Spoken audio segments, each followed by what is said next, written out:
Ladies and gentlemen, welcome to the next episode of Final Stallions. Woo! And we are in-house. It's been a while since we were in-house, but we are with drummer Jason Augustine in many projects here in Cleveland, such as Rubix Groove, the Cosmic Castaways, Yes, sir. the Vital Organs. Yes, sir. We're going to walk through it all, but how are we doing today? Good. How are you guys doing? Appreciate you guys having me. Yeah, absolutely. This is sweet.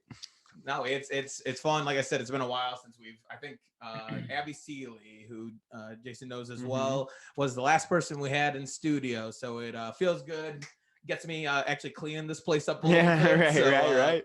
Thank you. Hell yes. Happy to help, any way I can. I love it. Okay, you're helping in more ways. Klep, how we doing over in there in the Lido? We're doing great. Glad to be here. It's another beautiful Monday, and we're going to be talking all things music. Beautiful. That's right. So Jason, you are from the Cleveland area, as we just spoke of. We actually went to some rival grade schools. Yes, we did. There's beef in the room. It's tension here. We had to squash that. It took a while, but we agreed that before we go live, we got to get over it. Got to find a way to make this work. So what's the rival school? Is it St. Rayfield's? Okay. It. Raider Pride, baby. And then we got the Bulldogs over here. And then you got the public school swine over here. Swine. Public school swine. Wearing whatever the fuck you want. Right. You mean you didn't have to shave for high school? Darn it. Yeah. No, I had a huge beard in high school. Nice. I can grow one now. I'm clean shaven at the moment, but the biggest beard I've ever had was for sure my senior year of high school. Nice. Very cool. Club. That's awesome. But yeah, so you're from the Cleveland area, man. As I mentioned, you're in a shit ton of projects. I see you playing out all the time. But take us way back. How'd you get into percussion? All right. It's kind of funny. So my dad kind of always wanted to play, but he grew up with a lot of siblings and could just never really have a drum set or never play. And so I have an older brother who is 3 years older than me. So he'd be a year older than you. He graduated 2012. And it was when I was in like 4th grade and he's probably in like 7th, something like that. We really started showing interest in music. And so my parents, God bless them, so grateful for this, decided they're like, we'll get them instruments, obviously like some beginner stuff, see if they like it. And, we've been asking for years, like, can we get a drum set? Can we get a guitar? Blah, blah, blah. So one Christmas, I think it was 4th grade, I got a guitar and my brother got a drum set, and obviously looked up to my brother. But also like after like a month or so, I discovered like I'm having a way easier time playing these drums than like learning chords and whatnot. I just kind of had a natural inclination on the drums. It just came way easier, way quicker. And so after about a month or two, my guitar is just collecting dust, and me and my brother are fighting over time on the drum set. And your parents are begging for mercy. Yeah, exactly. Oh my God. Exactly. They're like, 2 drummers? No. So eventually we both start taking it a lot more seriously and just playing a lot. And first band I played in was in like 5th grade with some Rayfields kids, actually. Yeah. Evan Linton, actually. Yeah. One of Abby's good friends. Yeah. So his sister Emily. Yeah. Oh yeah, that's right. Your age. Yeah, my grade, and we hung out a lot in high school. Nice. Yeah. So Evan is one of my best friends, and he played guitar. Or no, it's so funny. So he played drums, and obviously, like I said, I got the guitar. We're like, let's start a band. And then after at like the second practice, I'm playing his drum set, he's playing my guitar, and we just completely swapped. And he's like pretty good at guitar, and I was picking up drums. And so grooved with them. Kind of. Yeah, was there any talent shows played? There was. We had 2 gigs. 2 gigs. Wasn't quite Madison Square Garden or Red Rocks, but we played Brian's oldest sister's wedding reception. Nice. We played Crazy Train and we played Back in Black, 2 classics. That's awesome. Yeah. And we played Evan's Block Party too. Yes. For all the parents and kids. And I probably played the same 2 songs, you know. Still, But I remember as a kid vividly just being like, I wish at the same front of the carnival I could just get up there and rip Crazy Train. I imagine that. yeah. So it's funny you bring up the St. Bernadette Carnival, because when I was in like 7th grade, I met these dudes from Westlake through my baseball team who also played. Linked up with them, started playing. We actually played the St. Bernadette Carnival What? in like 7th or 8th grade. Dude, then I definitely saw you. Yeah, guys. right. You probably did. You probably inspired me for Crazy Train. And so that was a different band with some Westlake guys. And then in high school, to be honest, I didn't play like nearly as much as I wish I did. I was playing like a lot of sports and doing the thing, but I really fell back in love with drums in college and really started to take it seriously. And I lived in Cincy for 2 years, my Okay. freshman and sophomore year of college. And I was planning on moving home back to Cleveland. And I see on Facebook my old friends from Bay who had this really good band, which is the Vital Organs. My buddy posted, hey, looking for a drummer. Our old drummer just left. And I'm like, this is some very serendipitous timing because I'm about to move home. So I hit him up and I'm like, hey man, I'm down to play with you guys if you are.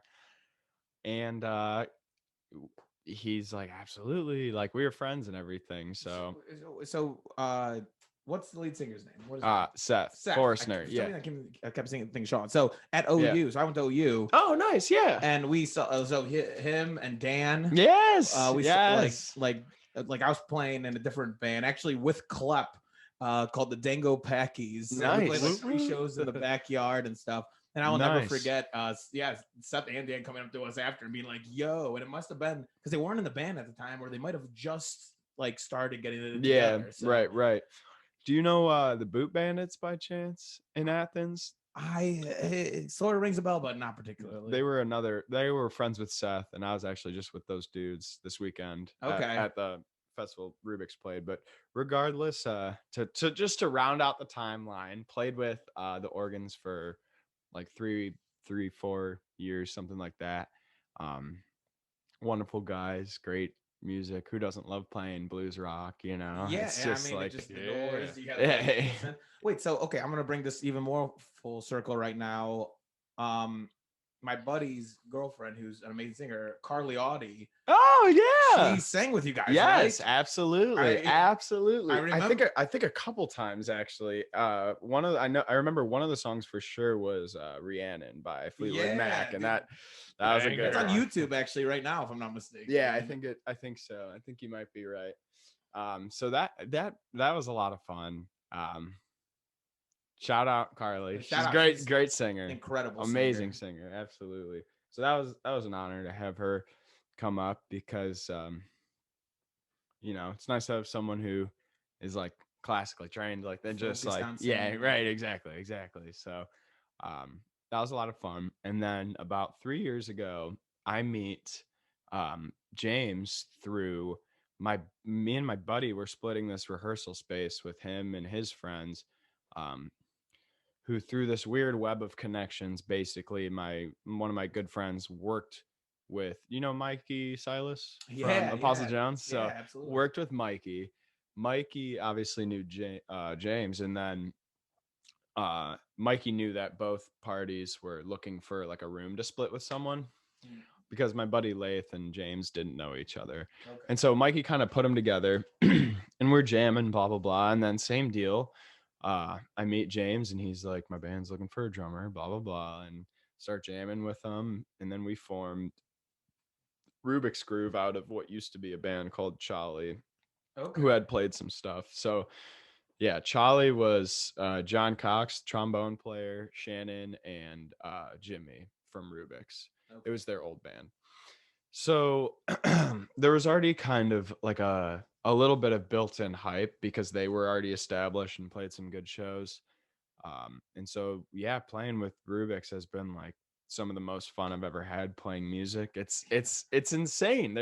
It's three-piece horns, like Shannon's belting it. It's just such like there's just so much going on. I believe we got a little something for everyone because there's a lot of ground being covered. It's the ideal band. I mean, you guys have like 8 people. It's funky, it's groovy, it's melodic, like it thumps. And I can speak to it now. I literally just saw you guys play at Mayhall's on this past June 3rd, and I told James right after, like, the amount of like just tempo changes that you guys have brings you up and down. You got the horns coming out of nowhere.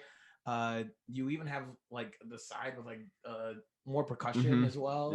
Like you have a little bit of everything for everyone. It's jam band vibes. Right. It really is. And it was incredible to see live. It was incredible to hear your renditions of the songs as well. I mean, just like listen to your EP and whatnot. It's just great. I don't know. I just love just hearing compared to the studio versus that and how they all flow together. Well, thank you. First of all, thank you so much. I really appreciate that. And I know the rest of the group does for sure. And it's funny you mentioned like the studio to live comparison because we actually like, and the jam band thing, because we definitely view ourselves as like a live band, more than a studio band. Mainly because of like, there's a good bit of improv we do when we play, and also just like the kind of theatric performance energetic aspect of playing our music live. It really like takes on a new life. It does. Like you didn't even introduce you guys just jammed at the beginning, and then Shannon came up after the first song. It was like an introduction to just like, all right, this is what you're dealing with from here. Had to sit in on the first song, like, you know, tradition be damned. We're just gonna throw it all at you. But it's a lot of fun, and there really is just like there's so many layers. Like you mentioned, we got percussion, we have the horns, and all the changes. We just like to keep it fresh, and our philosophy is just kind of try as much as you can. We try not to like box ourselves in with any sort of like strict genre rules or anything of the sorts. Just kind of like, you know, if we think we can play it and people will enjoy it, we'll at least give it a try. So I think that's what another thing that keeps it really fresh and makes playing live fun. I sort of have a question. I guess sort of related, sort of unrelated. Definitely related to Rubik's Groove. Spruce was talking about the EP and just like the difference between it live and studio. And that EP is freaking awesome. Are there any plans for like a full length LP or even another EP? So our next endeavor is going to be we're trying to set up a live track album to kind of get the best of both worlds, you know. So one thing that we it's just tough doing it not live tracked all together, because then you're kind of like you miss a lot of those different pockets that you might be playing off of from the other bands or from the other members in the band, or like the horns or whatever.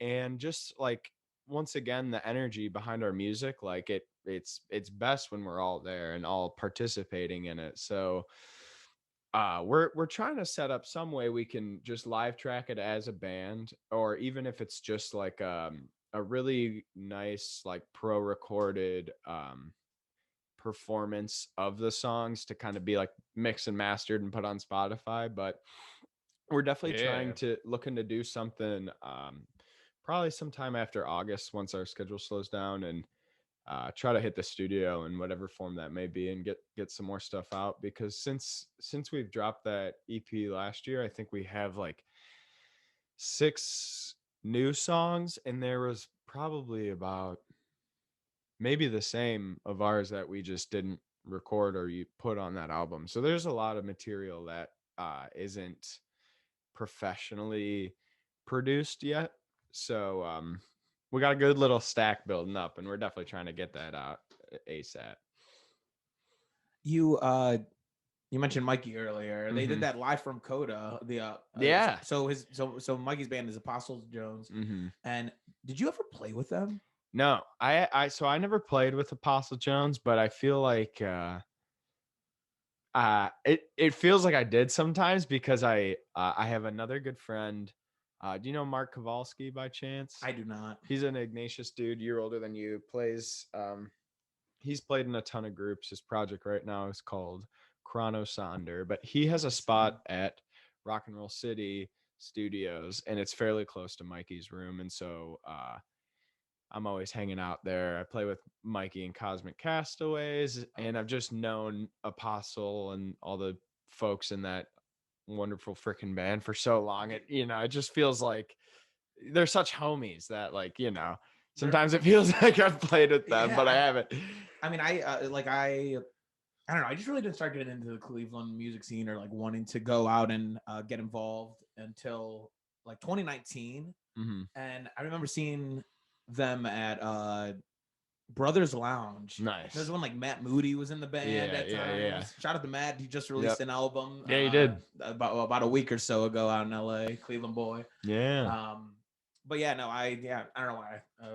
I had to ask because I wasn't sure who was behind the kid at the time back then for them. There's been a lot of a few.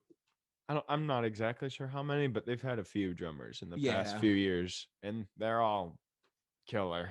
Mikey knows how to pick good ones. Mikey's great. Yeah, we're hoping to have Mikey on here soon. He is always just the nicest guy. Every time we see him out, I saw him at All Saints, just like in that corner room. He does those little pop-up shows. Dude, those are cool. I really enjoy. It's a whole vibe. It's a lounge. It's classy. Yeah, exactly. Fireplace up there. It's fantastic.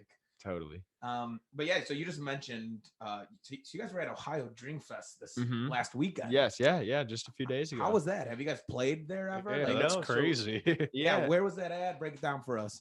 So that was it was our first festival actually that we've ever played, like camping overnight, whatever. So it is Dustin Smith and the Daydreamers Festival. It's in Ansonia, Ohio, at this place called J&R Ranch, about an hour north of Dayton.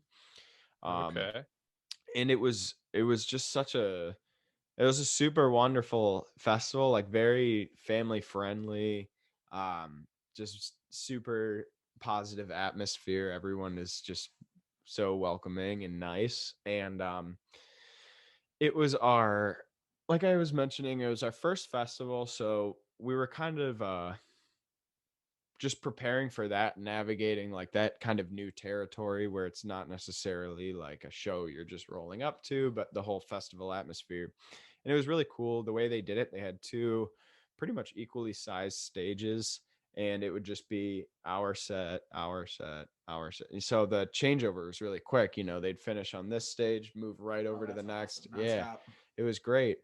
And so we played Saturday at 2 p.m. And I know like it's awful early 2 p.m., especially when you're talking festival terms. People might still be snoozing, but we had a really solid turnout and it was very well received. And I'm just really proud of the group because there wasn't no big mess ups. Smooth sailing. And what was really cool is so for those who may not know, a lot of festivals do this thing called an artist at large, which is where they'll pick an independent artist or somebody from one of the bands, and they'll have him or her or they sit in on however many different sets over the course of the weekend. And so about 10 minutes before we go on, this guy named Mike Candela was the artist at large, and he was an absolute monster guitarist. And so 10 minutes or so before we go on, he comes up to us backstage and is like, "Hey, I'm Mike. I'm the artist at large. Do you guys got anything you'd like me to sit in on?" And I had seen him the night before sit in with Big Something, and I was the only person in the band who was there the night before. Everyone else got there that morning.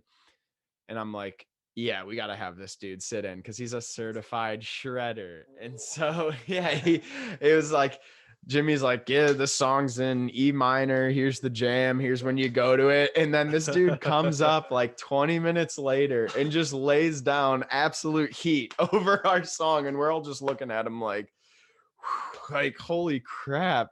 Dude's a pro. That's crazy. I had no idea they did that. Yeah, Like, it's that's so a common thing. Yeah, a lot of festivals will do it, and specifically jam ones, obviously, because of like you need the improv to be able to do that, you know. But if you know the song, you know yeah, too much. exactly. And so the first festival like that they did that at that I went to was Workout 2016 or 17, one of the two, I can't remember. But the artist at large was a guy named Eli Winderman from Dopapod. He's the synth player, and he's an absolute beast. And over the course of the weekend, I keep seeing him pop up at all these different sets, and I'm so confused because I'm such a noob. I'm like, is this dude in every band? Like, they keep bringing him out. I've seen him play like 18 different times, but man, it was just a lot of fun. A ton of our friends in other bands were there, like Bear Fuzz, who's actually the Boot Bandits guys I was telling you. It's like half of them. And then Land of Panda out of Akron, Ohio, awesome funk reggae band that we're tight with. And just yeah, right. Nice little mix, right? We saw Rex and the boys, the Tropicana boys. Nice. Sunny Days. Nice. Oh, you guys went to Sunny Days? Yeah, nice. Sunny Days for that Sunday. Nice. Very cool. Picture one with Abby, or like met up with Abby. Oh, hell yeah. First time in Nelson's Ledges, and oh my god, that's a wild what place. a place. Literally the Ewok village. Yeah, seriously, man. That is that place operates by a different code of law and physics, and it's a portal to some sort of ethereal dimension. I don't even know. Klep and I showed up, and it was just down. It is. Rain. They're like, you got to go to M, and we're walking around in circles asking everyone. It would go like, from like N to K to like B. Yeah. We're like, it's not alphabetical. What? Yeah, it's horrible. I've navigated that stretch too many times, and like you mentioned, it really just does not go up in any sort of order. No. You take one turn, you go from like D to X or something, and you're just like, how does this work?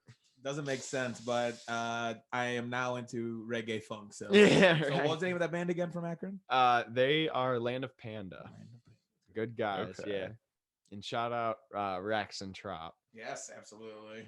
Those guys are fantastic. Mm-hmm. Definitely homies. So what is your favorite venue to play? I was just gonna ask it. We're talking about venues. Let's go, Klep. That's a Stanley and Synergies. That is a great question. Man, some of my favorites. I got a bad. Yeah, it doesn't have to be one. I'm bad at picking a favorite anything, so it's not even just venues, but like, I'm with you. One of my favorites is actually a new spot. It's called Crowbar. If you guys have heard of it. So James was telling me about that. Yes. It was like fresh new. Right. So it's kind of like East 34th and St. Clair, kind of in like Asia Town area. And it's this really cool little hole in the wall bar. It was an old Croatian tavern that they turned into this kind of club, and it's got like a bar on one side and a little kind of banquet hall area where the bands play, just right on the other side.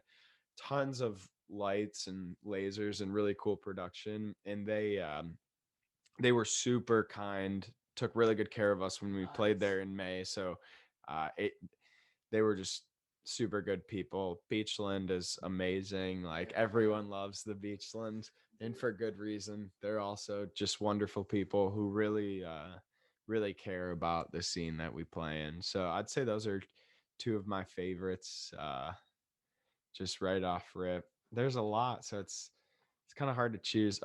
Just to round it out with a third, I'll say the Foundation Room in the House of Blues. Shout out to Julius, because that room is great. I have not been there yet. I was so mad. We I was out of town or something when you guys were playing there, and James was hyping up this room, and Yeah, that was what he said one of his favorite venues was. Yeah, it's just very fancy. It's all like, excuse me, red velvet, like just bougie. Ooh. It's a vibe. And Julius, the manager of the room, is also just a great soul, and also takes such good care of the artists and bands who play there. So shout out to them. They're great. Kick ass. Love it. Those are great venues. Yeah, I gotta get the Crowbar one. I saw some like pictures of it. They got the disco ball. Yeah, got right. They got the laser Ooh. grid on the ceiling. Like Really? it's like these lines, basically like those kind of LEDs like you have in here, but it's just laid out in a grid on the ceiling. Basically like following the drop ceiling pattern, you know? Very cool. Shout out, nice. Yeah, that's like a new area that needs a Yeah, venue. So right. good stuff.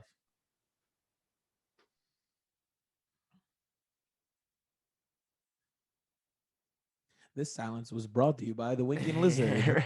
Go to the Winking Lizard and get 55-cent wings tonight. Should I ask the Mega Live question? Do it. All right, so this is the question every single guest will get. Can't get off the hook without answering it. And it is, what is the most strange, bizarre, or unique thing that you have seen at a live show? And it could be one that you've played in, one that, you know, you're just there watching. Yeah. You know, when you were working at, anything.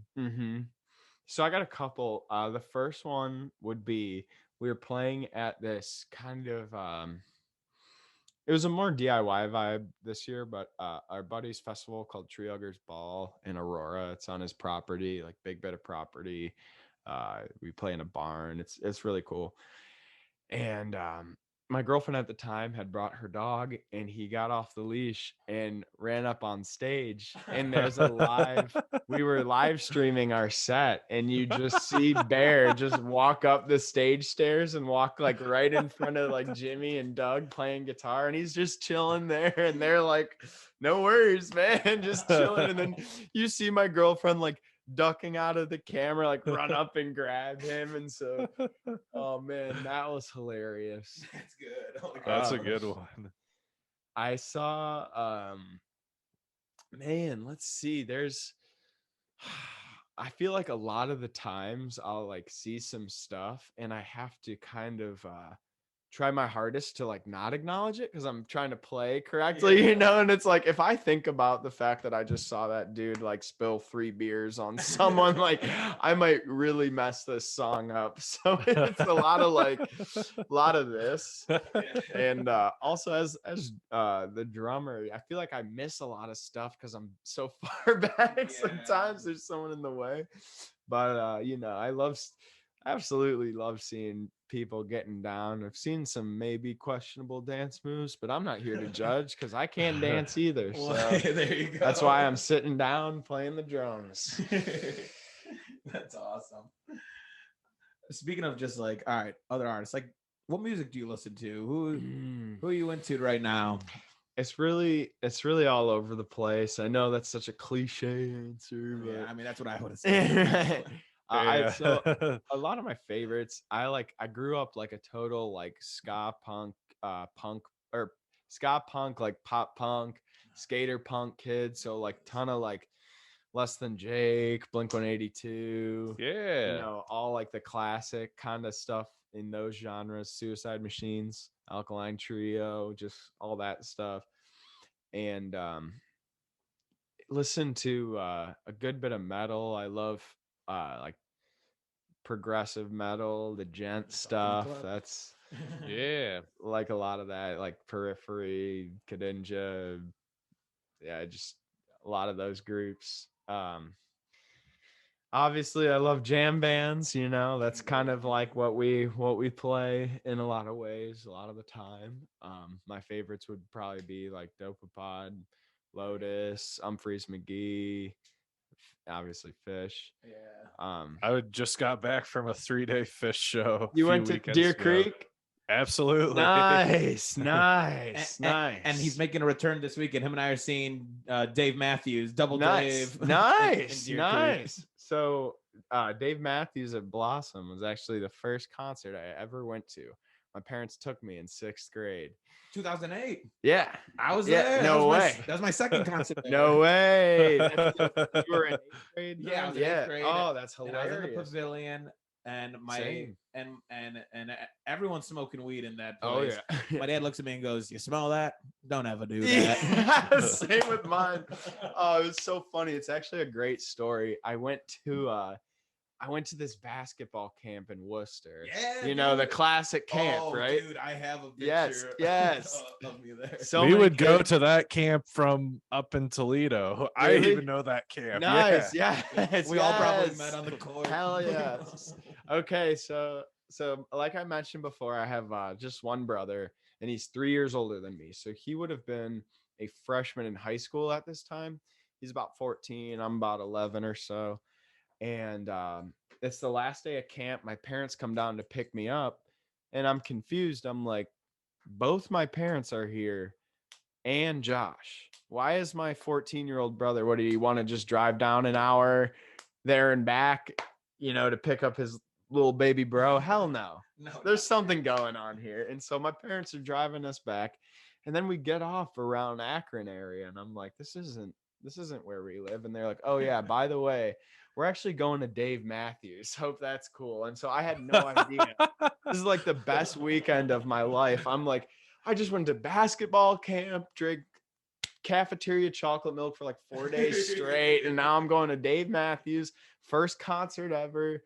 And actually, one of my favorite drummers, because my parents were big fans, and I grew up listening to so much.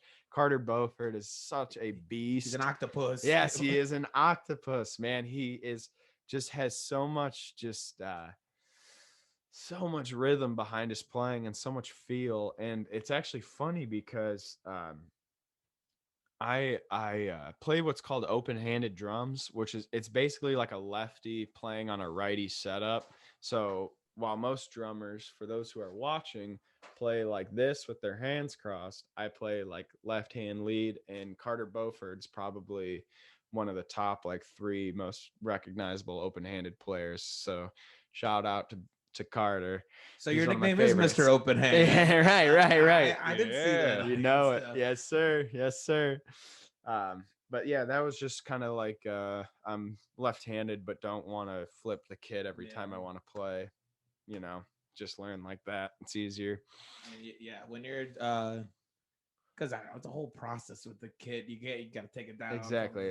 So, And it's like if I'm like hopping on a buddy's kit, then I'd have to mirror everything, and it's just like I'll just learn. and like that happens at gigs a lot. I mean, exactly. Dogs in a Pile. Yeah, 100%. Shout out to Joe for letting me use your drum. Yeah, dude. Dogs Shout in a out to Pile. all 3 bands. Camel Butter as well. Like I like that was honestly, and I'm really into like jam band music. Mm-hmm.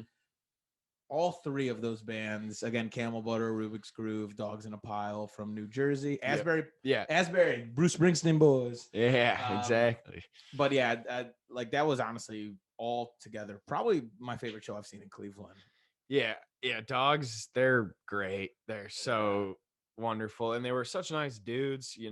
Sometimes like when you're loading in and shit before the show, like everyone's kind of in like focused business mode, so sometimes like you don't really interact as much with the other groups. You're just kind of like, hey, what's up, blah blah blah. But no, they were absolute homies, saying what's up, like still staying in touch with a few of them. Excuse me. Just good dudes for sure. Let us use a lot of their stuff. Saves a lot of time, and I don't know. You don't have to do that. It just helps everyone though when people are nice. And I understand why musicians don't let other bands play their stuff. Yeah, shit's expensive, but it's nice when they do. So those were great dudes. Yeah, that was an awesome show. I was really you. glad I was able to make it out. And then you guys got a couple more. So you guys are headed to Akron. Is the Rialto Theater? Yes, you guys the are Rialto. playing, Yes, I think July 2nd. Yes, if I'm not mistaken. Yes, for Lexi K's album release show. Okay. She's like a kind of it's almost like kind of 50s 60s vibes, singer songwriter, just really really fun music, and so we're definitely grateful she's having us out on that bill. I think this will be our 3rd time playing Akron, so it's still relatively new territory for us. Have you And, played at this theater? No, this is our first time at this venue. We played the Musica, which is a great little spot right there in downtown Akron, and then we played in we actually played Akron's Porch Rocker Festival last year, which Nice. is like sometime in August, I believe. And it's just like kind of like our Larchmere Porch Fest up here, you know, where it's just people volunteer there. Those are such great events. Yeah, they're decks. Let us play it. It was so much fun. Yeah. Shout out. Well, yeah, no, yeah. So we've touched on some Rubix. I think you guys again are playing Taste of Tremont. I was talking to James and Shannon as well. I think that's the one I'm going to try to make it out to again. Taste of Tremont's just crazy as well in Cleveland. If you're in the area, get the hell out there in July. But let's shift a little bit. You got a new side project. Yes. The Cosmic Castaways. Absolutely. Tell us about this. How did this form? And because it was very recent, right? Yeah. So my absolute homie Joe Figueroa, guitarist for the Rosies, one of the guitarists and singers in that group, punk rock, Lake Erie surf punk band. Yeah, no. So I know the Sal. homies. Oh, nice. Yeah, Sal boy. Sean McAfee as well. They got the Who Say Who band. Yes. But I know Sal plays in the Rosies as well. Yeah, Sal's the dude. And Sean actually. He played at the Happy Dog a couple weeks ago. Oh, nice.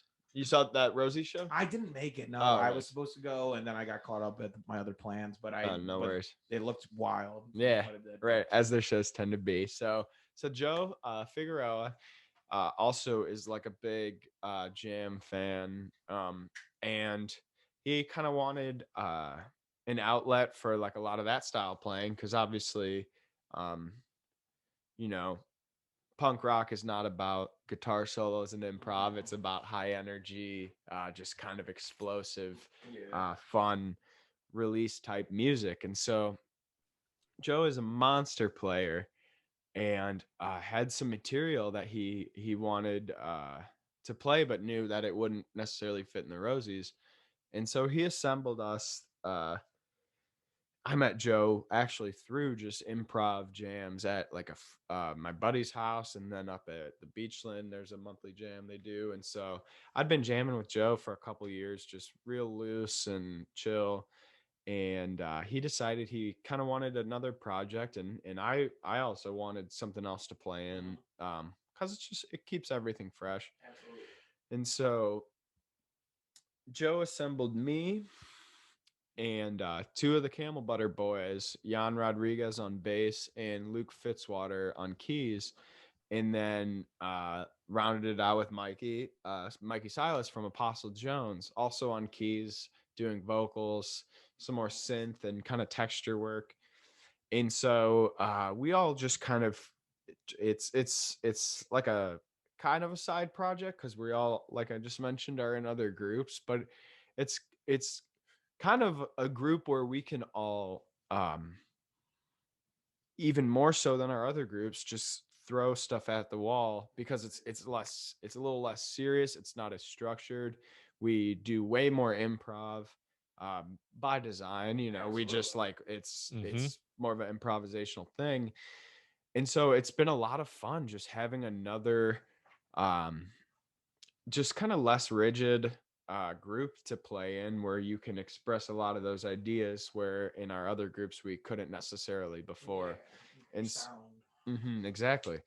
So we've been we played a handful of shows and they went quite well, and we're taking a couple months off now actually to come up with kind of like our first EP, or first just chunk of original music that we can start bringing to shows and to other stuff. So it's been a lot of fun, and it's been refreshing to just have another group to play with. And those dudes are all fantastic players. No surprise there. Yeah, no, I mean, like I said, I saw Camel Butter and Another Small World of Who We Know. So Jan was in my roommate Connor's like fraternity at Dayton or something. Yeah. So like that's why he was the one who mentioned it. He was like, "Yo, I think I might go to Mahal's to see my buddies or Mahal's," and I was like, "Well, I'm going for Rubik." So nice. Oh, that's so fun. So yeah, those guys were incredible as well. Right. It's been a lot of fun playing with them for sure. Well, hell yeah, I'll be excited to see. Yeah, That's a mega town. That's like sugar, spice, and everything. Nice. Right. Let's go. And Chemical X. Oh yeah. Yeah, All right. Well, no, this is I want to make it down to, I guess, both bands now. But like Hopefully I've we been line some dying to up. like get to a Rubik's show for a while. Like obviously not as easy because I'm 2 hours away, but like Mhm. I need to see Rubik's Groove before the end of the come to the year. Taste of Thank you, my Tremont. It's a fun festival all around the street, and then you guys playing like that Sunday? I think so. I think so. Yeah. If that's what Jimmy said, yeah, I'd take his Yeah. word for I it. believe You know. so. But we're actually trying to line up a little fall run where we maybe go around Ohio, hit like Pittsburgh, Michigan, New York, Nice. Indiana, stuff like that. So maybe we can get a Toledo date on there for you, Clef. Hopefully we can get Yeah. your way. Well, if you're going to Detroit, you have to go through Toledo to get to yeah, Detroit. Well, and honestly, if you just go to Detroit, like Detroit's an hour away from me. Like, so like I usually like consider like the Detroit venues like my home venues. yeah. Because nothing comes through Toledo. No, I hear that for sure. We were talking to James, and I don't know if he may have reached out, it might have been on an Instagram post, but the first ever guest we had on here were the Ice Cream Militia was their name, and they're from Toledo, and Nice. but they're a 9-piece band like you with Oh, horns and hell everything, yeah. and Hell yeah. yeah, you guys should get something going. But yeah, with damn. them. That would be a They're very similar to you guys musically. Like you guys are probably like a little funkier, a little jammier. Like they might be like a little more rockier, but it still has like the same feel to it. Yeah. And like you have the brass section in both Right. bands. You said Ice Cream Militia? the Ice Cream Militia. Nice, Yeah, nice. All Yeah. right. I'm gonna check out their stuff and check out that episode too. yeah. Episode 1, you said? Episode 1, the Nice. boys in Klep Studios over in Toledo. We got a couple of them. Come on. Oh, fun. All right, this is what's gonna get Klep going right now. All right. Break down your kit for us. All right. What let's are we go. looking at? Let's go. Okay, here we go. All right. So I just actually in like mid-April, I just got a new set of shells. I'm playing a nice kind of deep red finish on some Birch Yamaha stage custom shells. Just one up, one down, 3-piece kit, nice and simple. I play an 18-inch kick drum, so it's a little smaller, a little more portable, which I really like. It's got good punch behind it. I play a 13 by 7.5 Orange County snare. It's I think that it might just be like poplar wood. I should know, but I don't remember exactly what kind of wood it is, but it's kind of thinner, but obviously a little deeper. I got play 14-inch Istanbul Exist hi-hats. I just got a 20-inch K ride, just standard K. Love that.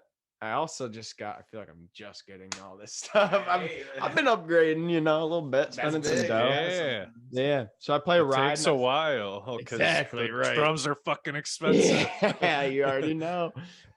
So I play a ride on my left because left-handed, and then I play 2 crashes on my right. I got just a standard Sabian A or a Sabian AAX, and then a Zildjian A, medium thin, and both of those are 13s, but they are kind of different finishes. So I got, or 16s, I should say, but they're different finishes, so kind of different tones coming out of those. And sometimes I have a little trash stack that I set up between there, but that's just if I'm feeling dicey. DW 5000 pedal.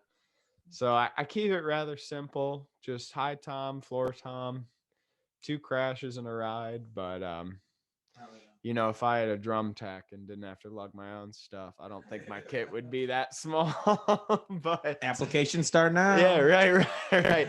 But also I like keeping my set small because I think in a weird backwards kind of way, it forces me to be more creative. Yeah. I'm not just throwing stuff all around, but rather getting like the absolute most, or at least trying to get the most out of the basics, especially before expanding more. So if you ask me, like the coolest shit is when people do cool fills with just kick, snare, and hat. You know, just like the real basic stuff where you're like, dude, you could be playing a little kid's kit and that would sound amazing. Like, so definitely like, I like to keep it rather simple, not just for the ease of carrying, although that's a huge factor, but also just to kind of, I don't know, nail what I have in front of me before I start thinking of adding more. So, dude, off of that note, I don't know. Have you ever seen Fish live? Yeah. So you know this, like one of the craziest things about John Fishman, like he has this super elaborate drum kit, but he hits every drum in like every song and is getting like so much out of that kit Right. that you would think like there's drums that like if he didn't want to, like he wouldn't even need to touch like the whole show, but like he does, and it's insane. 100%. Also, another comment on your setup. I love that you're willing to mix the Zildjian and the Sabian. You know, like you got those that are like loyal to one or the other, and you can't have any crossover. Yeah, I'll be real. I'm not like as much of a gearhead as like a lot of other dudes. I'm pretty like utilitarian when it comes to what I'm playing. But you know, I just, if it sounds good, I'll take it. I'll play it. I'm not married to any brand unless anyone wants to sponsor, but that's a difference. Right. So Zildjian, get this man on the phone. Let me know if you need my email, Zildjian. but on the real, no, I just, it's, I like mixing it up, trying new things. Maybe eventually I'll settle on like a brand that I like. But you know, we'll see. I'm just gonna keep buying what I can. Do you own an electric kit at all? I actually I have in my possession right now my friend's kit. But I don't play it as much as I should. It's tough. It's like I mean, I guess I could probably just sit here and make excuses. Doesn't feel the same, but I should just play it more because it's really cool. There's a lot of cool things you can do with them. And I assume your kit's like at where you guys practice. So my like red kit, I don't even really practice on it. I have my old drum set that I use for rehearsal and stuff. So I keep those rather fresh. Nice. Which is it's very lucky that I'm able to do that, and definitely grateful to have multiple setups. But yeah, that's I play on I practice on like my old kit. It's a PDP. Hell yeah. No, that is I don't know, man. You like all in all, man, you are immersed in this music scene. I'm so glad that we were able to talk today, honestly. And appreciate put together connections, but also just hear what you're doing, being able to again, Cleveland music scene is like it's ready to explode. Like, I think so too. There's a little renaissance happening. There really post-COVID. Yeah, exactly. Like again, there was like things where I heard like pre-COVID of a couple bands, but I just keep hearing of new projects constantly happening, and it's just great to see. I'm really happy to be a part of it and watch this. Yeah, like you said, Renaissance growing up. Thank you. Yeah. Thanks for doing stuff like this that is, you know, every bit as important as just the people playing itself, because it's all a community. I think that's like what you know, me and my friends in the band try to foster. Any way you can make everyone who isn't playing feel involved, like how we have live painters, photographers, all that stuff. So like we really just try to make it a full experience. Of course, we're the band that's playing, but I almost want it to just be bigger than like who's just playing that night. But this is kind of the whole ordeal, experience, performance, whatever you want to call it.